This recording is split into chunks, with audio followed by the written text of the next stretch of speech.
Bonjour à tous, c'est Anne Oblat de Job Teaser. Vous regardez The Big Talk Focus Culture, l'émission où on décrypte la culture d'une entreprise. Et aujourd'hui, on va découvrir l'entreprise Imerys, donc qui est une société française multinationale spécialisée dans la production et la transformation de minéraux industriels. Et on va voir tout ça avec Aurore Hano, qui est donc directrice des ressources humaines au sein de l'entreprise. Bonjour Aurore, comment tu vas? Bonjour Anne Oblat, ça va bien, merci, et toi? Je vais très bien. Je suis ravie en tout cas de t'accueillir sur le plateau pour que tu nous parles d'Imerys. Mais avant d'aller plus en profondeur sur l'entreprise, est-ce que tu peux juste te présenter? Oui, bien sûr. Merci beaucoup Anne Oblat de me donner l'opportunité de présenter Imerys, dont je suis la directrice des ressources humaines depuis un peu plus de 2 ans maintenant, et que j'ai rejoint il y a 4 ans. Ça fait une vingtaine d'années moi, que je travaille en ressources humaines. Je crois que je ne me lasserai jamais de travailler en RH. C'est un métier qui te permet d'apprendre tous les jours, de rencontrer des personnes très différentes, avec des parcours très variés, de travailler dans des environnements très différents aussi. En tout cas, on te sent très passionnée. Ouais, je pense qu'on peut le dire. Et donc, est-ce que tu peux nous présenter Imerys, cette entreprise? Oui, absolument. Donc, Imerys, c'est un groupe français dont le siège est basé à Paris, dans le 15e arrondissement, à côté de Beaugrenelle. On est un peu plus de 12 400 salariés dans le monde. On est présent dans une 40aine de pays et on a un chiffre d'affaires 2024 de 3,6 milliards d'euros. D'accord. Et donc, vous êtes spécialisé dans la production et transformation de minéraux industriels. Donc, qu'est-ce que ça veut dire exactement? Je ne connais pas du tout. Alors, je vais t'expliquer. Donc, notre savoir-faire, c'est d'extraire des minéraux du sol. D'accord. Donc, on exploite des carrières dans lesquelles on va trouver, par exemple, des géologues, des conducteurs d'engins, des ingénieurs aussi pas mal. Une fois qu'on a extrait les minéraux du sol, on les transforme et donc on a des usines avec des procédés industriels assez poussés qui sont là aussi gérés par des ingénieurs mais aussi par des chefs de conduction d'opération, des conducteurs d'opération, des opérateurs de fabrication. Et on a des centres de R&D également, donc de recherche et développement avec des ingénieurs, des chimistes notamment. Et puis après, on a toutes les fonctions support qui accompagnent communication, tous ces métiers. Exactement. Ouais. Ressources humaines. Et où est-ce qu'on peut retrouver tous ces minéraux? Eh ben un peu partout. D'accord. En fait, on en a, je pense, dans ce studio un petit peu partout. Oui. Et complètement. Et tu vois, Anne Oblat, je pense que ce matin, avant qu'on se rejoigne, tu as passé un petit peu de temps dans ta salle de bain. Oui, un petit peu beaucoup même, je pense. Et ben, dans ta salle de bain, je suis sûre qu'il y avait des produits Imerys dans la peinture des murs, dans ton lavabo, par exemple, dans ton dentifrice. Oui, il y en a vraiment partout. Produits de beauté, donc il y en a effectivement vraiment partout. Et c'est ce qui est assez fascinant dans le monde d'Imerys, c'est qu'on a des produits dans tous les produits de la vie de tous les jours, et donc les clients qui sont dans tous les secteurs d'activité, la construction, l'industrie automobile, le monde de la santé, les produits de grande consommation, l'énergie. Voilà. Donc vous êtes vraiment présent sur beaucoup de secteurs. Absolument. Ouais. Et pour aller plus en profondeur sur Imerys, quelles sont les valeurs de l'entreprise? Alors, on se refait pas, je suis DRH, donc je vais d'abord parler des salariés et des êtres humains qui composent cette entreprise. Oui. Exactement. Donc chez Imerys, chaque personne compte et c'est pas une tarte à la crème que de le dire. On croit fermement en un certain nombre de valeurs, à commencer par la santé physique et mentale et la sécurité de nos salariés et donc la préservation de leur santé et de leur sécurité. On travaille aussi à rendre Imerys chaque jour plus inclusif, plus équitable aussi. C'est quelque chose d'important pour nous. Nos clients sont également un point de focus important pour nous. On travaille énormément en collaboration avec nos clients pour leur proposer des solutions innovantes, les accompagner dans le développement de leurs produits et de cette manière, en fait, être un partenaire de choix pour eux. Donc maintenir une bonne relation client. Absolument. Et qui nous permet de rester leader sur nos marchés. Et en matière de développement durable, d'environnement? Alors, en matière d'environnement, on a effectivement des engagements extrêmement forts. Donc, je pourrais te parler plus en détail si ça t'intéresse. Mais effectivement, on a le souhait de pouvoir participer à la construction d'un monde plus durable dans un contexte climatique qui est connu de chacun et dans lequel on considère qu'on a une responsabilité en tant qu'entreprise. Et à quel moment vous sont venues ces prises de conscience d'incarner ces valeurs au sein de l'entreprise? Alors, je peux le dater assez précisément, même si La culture d'une entreprise et ses valeurs, c'est une construction assez historique dans un groupe comme Imerys qui est très ancien. Pour autant, fin 2021, on a lancé une enquête auprès de nos salariés, de tous nos salariés dans le monde. Donc les plus de 12 000 salariés ont répondu à cette enquête et à cette occasion-là, ils nous ont envoyé 2 messages très forts. Le premier, c'est qu'ils avaient besoin d'avoir une direction claire et le besoin que la direction générale partage avec les salariés de manière très claire la stratégie et les orientations pour les années à venir. Un besoin de transparence. Exactement, vraiment un besoin de transparence et d'associer les salariés à la stratégie encore plus que ça ne l'était fait. Et le deuxième message fort, ça a été de nous dire qu'ils nous suivaient dans notre engagement développement durable et pour la protection de l'environnement.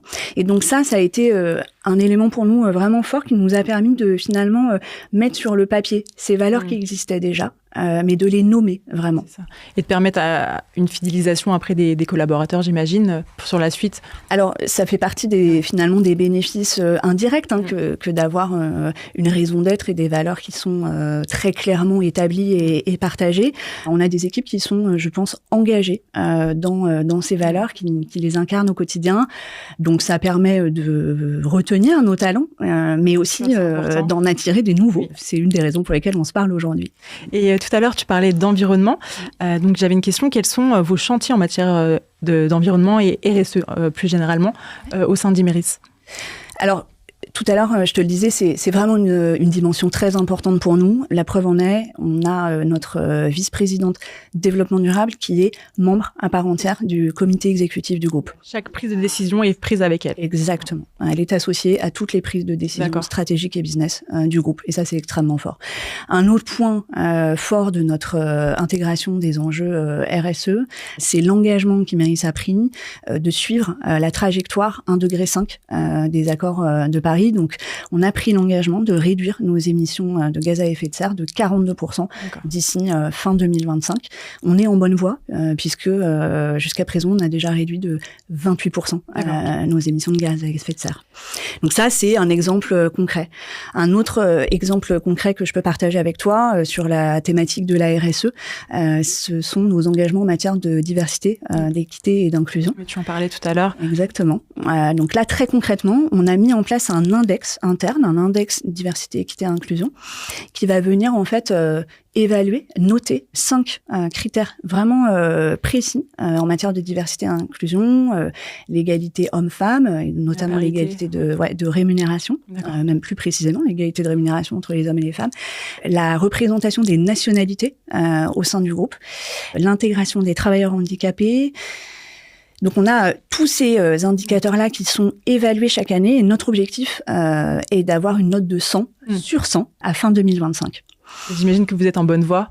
On est en bonne voie, je te le confirme. On a encore du travail à faire, mais on est plutôt en bonne voie. Et puis peut-être plus près de nous, une illustration, peut-être plus précise.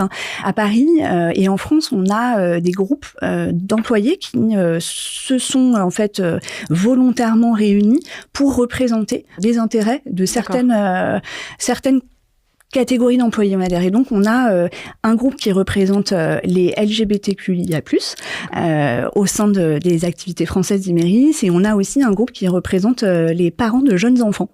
Et donc, ces groupes-là, en fait, ont pour vocation de démystifier un peu ces sujets-là en entreprise, d'accompagner les salariés qui le souhaitent et d'échanger des bonnes pratiques aussi en la matière, et puis d'avoir un échange constant avec les ressources humaines sur les sujets qui les animent. Pouvoir toujours être à jour sur ces questions. Et quels sont les bénéfices à ce jour justement de toute cette politique RSE que vous mettez en place au sein d'Imerys ? Alors, je pense qu'on a réussi à intégrer cette politique RSE au quotidien des salariés. C'est-à-dire que finalement, il est devenu naturel pour nos salariés de penser portefeuille de produits durables, de penser diversité, équité et inclusion. Donc, je pense que ça, c'est déjà un des premiers bénéfices que d'avoir réussi à convaincre finalement nos salariés de l'importance de cela, puisqu'on les rend acteurs de notre propre politique de RSE. On parlait tout à l'heure de fidélisation et d'attractivité. Je pense que ce sont aussi des bénéfices de cette politique-là. Ouais. Et maintenant, j'ai envie de parler management et politique RH au sein de l'entreprise. Pour une personne qui nous regarde et qui serait intéressée potentiellement à postuler chez vous, comment ça se passe l'intégration dans l'entreprise? Est-ce qu'il y a un accompagnement? Voilà, comment se passe une intégration au sein d'Imeris? Alors, il y a, je te confirme, un accompagnement. Donc, à Nobla, si tu nous rejoins, c'est ton premier jour, eh bien, tu seras accueilli par ton manager qui te fera découvrir ton environnement de travail. Tu vas très vite, le jour même, rencontrer les équipes ressources humaines qui vont t'expliquer la politique ressources humaines du groupe, ses valeurs, ton parcours de formation lié à ton intégration. Et puis, ton manager organisera aussi des rencontres avec tes interlocuteurs clés au sein de l'entreprise, partagera ta feuille de route, définira avec toi tes objectifs. Ça s'écoulera sur forcément tes premières semaines d'intégration. Voilà. Et est-ce que vous mettez en place des choses pour maintenir une cohésion de groupe, une cohésion d'équipe au sein de l'entreprise? Oui, absolument. Et je dirais beaucoup de réponses en fait à cette question-là parce que on a 190 sites dans le monde et donc peut-être 190 manières de maintenir la cohésion finalement au sein des équipes. On a par exemple sur nos sites industriels, on fête les anniversaires de nos sites. On a fêté récemment les 100 ans de notre site de Fos dans le sud-est de la France. On a des journées des familles où on accueille les conjoints et les enfants des salariés à découvrir le site sur lesquels finalement le membre de leur famille travaille tous les jours. Si je te donne des exemples peut-être que je connais encore mieux.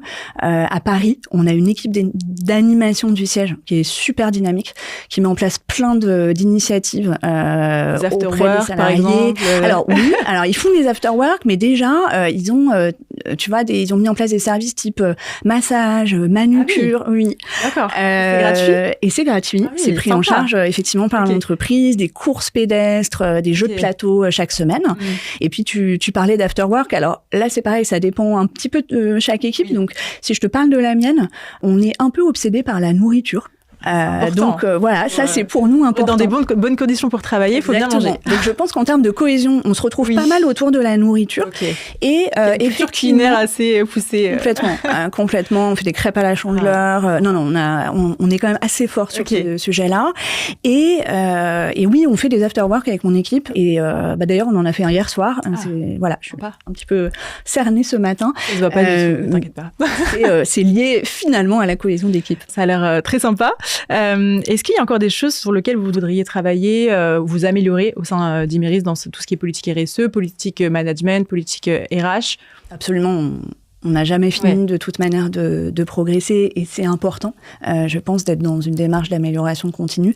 Ça fait d'ailleurs partie des points forts du groupe, je pense. J'ai envie de citer deux domaines. Le premier, qui est assez cher à mon cœur, c'est la représentation des femmes au sein de l'entreprise. L'industrie, historiquement, c'est un secteur d'activité qui est très masculin. Oui, en tout cas, c'est vrai qu'on peut avoir cette image que c'est un secteur très, très, très masculin. En effet, et ça le reste, même si ça l'est beaucoup moins année après année, effectivement. Mais on a encore du chemin à faire dans l'équilibrage finalement de la représentation des femmes dans l'entreprise.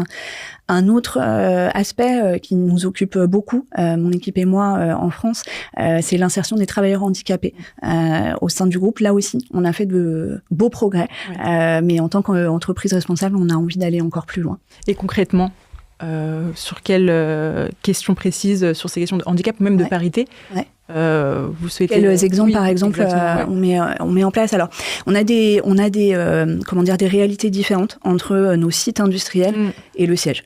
Et finalement, l'insertion des travailleurs handicapés, ça passe par finalement la compréhension aussi de ces spécificités. Donc par exemple au siège, pour intégrer des travailleurs handicapés, on peut se dire que c'est peut-être plus facile que sur un site industriel. Techniquement oui, mais il y a un enjeu de faire évoluer les mentalités et de faire tomber la peur ou le tabou autour du handicap. Et ça a été en fait une démarche qu'on a mise en place ces 18 derniers mois avec mon équipe, de finalement avoir un discours très régulier autour de l'insertion de travailleurs handicapés, de faire venir des entreprises spécialisées pour parler de ces sujets, de faire témoigner des personnes en situation de handicap, pour là aussi montrer que en fait c'est juste pas un sujet. Bien sûr. Et on a des résultats très concrets puisque entre le moment où on a démarré cette politique et aujourd'hui, on a intégré 7 personnes en situation de handicap au siège. En tout cas, ouais, je vois que beaucoup de choses sont mises en place sur ces questions. Pour conclure l'émission, est-ce que tu aurais un dernier mot Écoute, pour parler d'Imeris. Déjà, Anne Oblat, c'était un plaisir pour moi de pouvoir parler d'Imeris, qui, tu l'as compris, est une entreprise qui me passionne. Peut-être le message que j'aurais envie de passer, c'est de ne pas hésiter à venir travailler dans l'industrie parce que c'est un secteur d'activité qui est vraiment passionnant, qui donne des opportunités d'apprentissage, d'évolution de carrière, même de mobilité extrêmement forte, qui mérite donc d'être connue. Ouais. C'est vrai que c'est un secteur qu'on ne connaît pas forcément, qui n'est pas forcément très connu, mais qui offre une richesse en opportunités assez impressionnante. Absolument. En tout cas, merci beaucoup Aurore d'avoir répondu à mes questions et de nous avoir partagé un peu plus sur l'entreprise Imeris. Merci à vous de nous avoir écoutés. J'espère que ça vous aura donné envie d'en savoir plus sur l'entreprise Imeris et sur ses opportunités en matière de carrière. En tout cas, je vous invite à aller voir toutes les informations sur la page Imeris qui est disponible sur la page Job Teaser. Et moi, je vous dis à très bientôt pour un nouveau The Big Talk.